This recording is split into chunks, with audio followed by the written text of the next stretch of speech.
The luxury car rolled to a slow stop beside the narrow sidewalk, its engine humming softly like it was impatient with the world around it. Dust rose from the tires and settled back onto cracked pavement lined with old shops and street vendors.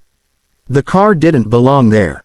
Everyone could see that. A few heads turned, curious, cautious, already guessing the kind of person who had arrived. The man who stepped out looked exactly like the car suggested he would. His suit was tailored, his shoes spotless, his watch heavy with gold. He scanned the street with mild amusement, as if it were an exhibit rather than a place where people lived and worked.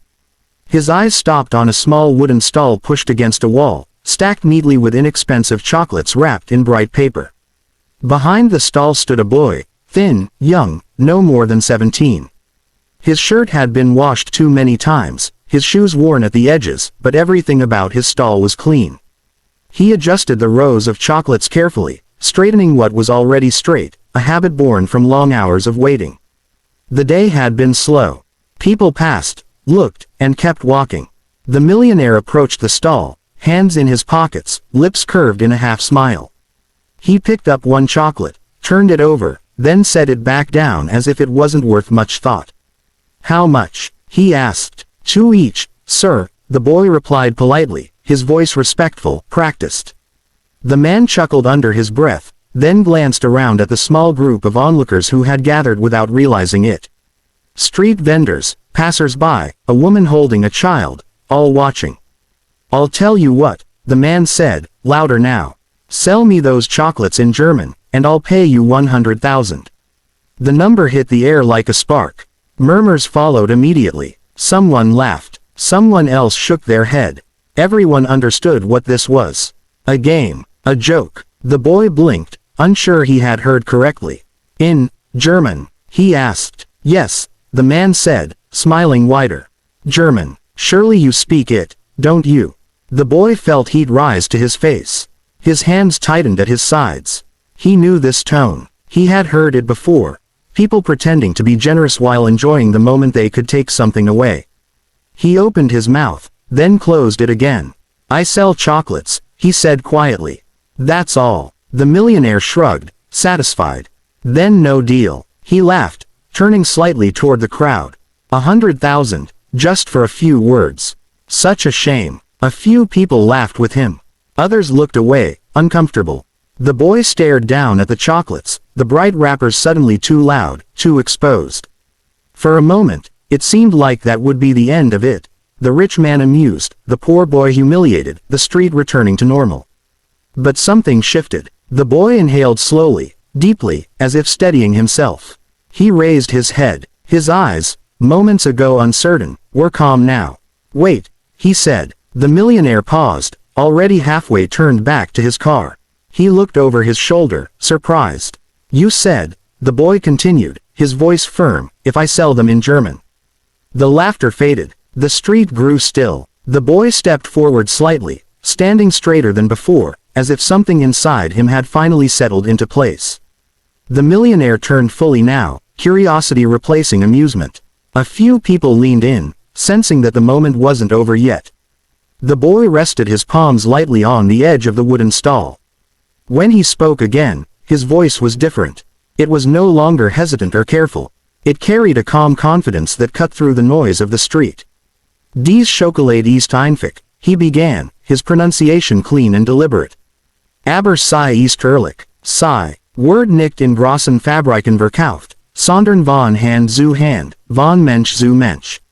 The first sentence stunned the crowd into silence.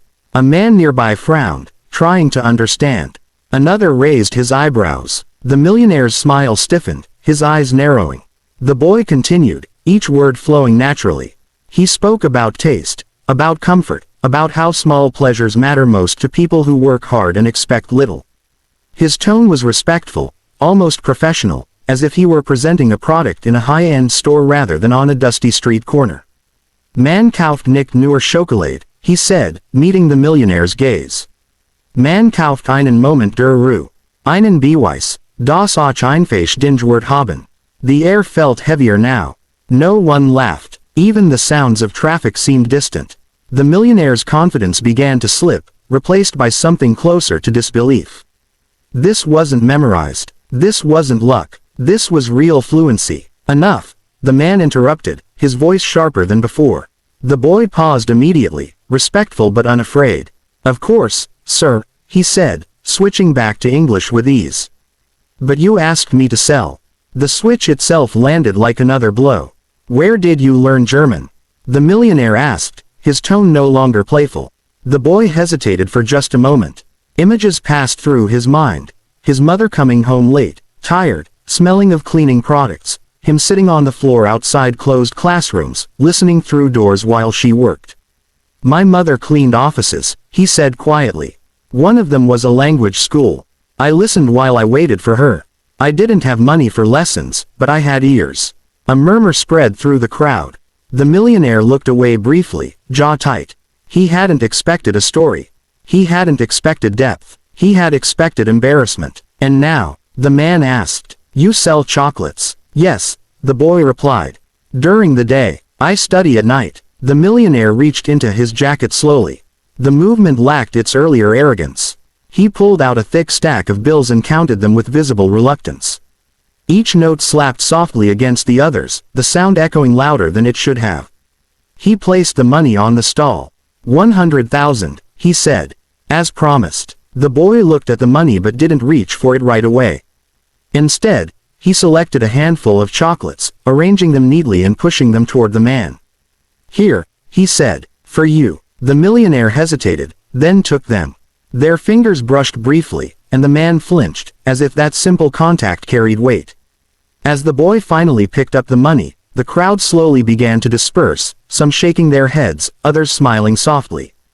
The street returned to its rhythm, but something had changed, even if no one said it out loud. The boy packed up his stall when the sun dipped lower, his movements unhurried. The money rested safely in his bag, heavy but not overwhelming.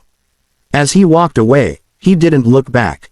The millionaire remained by his car for a long moment, staring at the spot where the boy had stood. For the first time in years, his wealth felt lighter than his thoughts. The millionaire finally climbed into his car, but he didn't start the engine right away.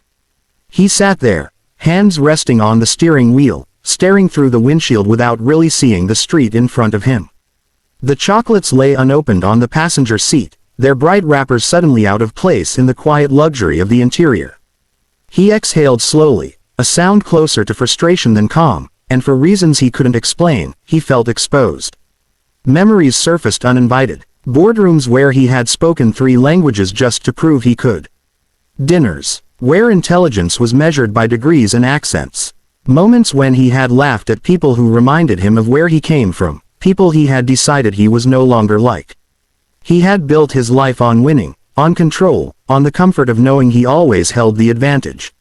Yet a boy with a wooden stall had taken that from him in minutes. Outside, the boy walked down the street with steady steps, the strap of his bag cutting across his shoulder. The weight inside was real, but it didn't make him rush. He passed familiar faces, vendors who nodded at him, an old man who lifted a hand in quiet respect. None of them asked questions. They had seen enough. As he turned a corner, the noise of the main road faded. He thought of his mother, of how she would react when he told her what had happened. She would worry first, then smile, then remind him to be careful. She always did. He imagined placing the money on their small kitchen table, imagined her hands hovering over it as if afraid it might disappear. But more than the money, he carried something steadier inside him now. The certainty that what he had learned in silence mattered. That nights spent listening instead of sleeping had not been wasted. That dignity could exist even when no one else offered it to you. Back in the car, the millionaire finally opened one of the chocolates. He tasted it slowly. It was simple, too sweet, perhaps, nothing special, and yet his throat tightened unexpectedly. He wrapped the rest back up and placed them carefully in the glove compartment, as if they deserved protection. When he drove away, the street swallowed his car almost immediately, returning to its ordinary rhythm. No one pointed, no one clapped, there was no dramatic ending. Just a quiet shift, invisible but real. That night, in a small apartment, a mother listened as her son told his story. She said nothing at first. Then she pulled him into an embrace that erased the long days and longer nights. Outside, The city carried on, unaware that somewhere within it, respect had been earned, arrogance had been cracked, and two lives had moved, slightly, permanently, onto different paths.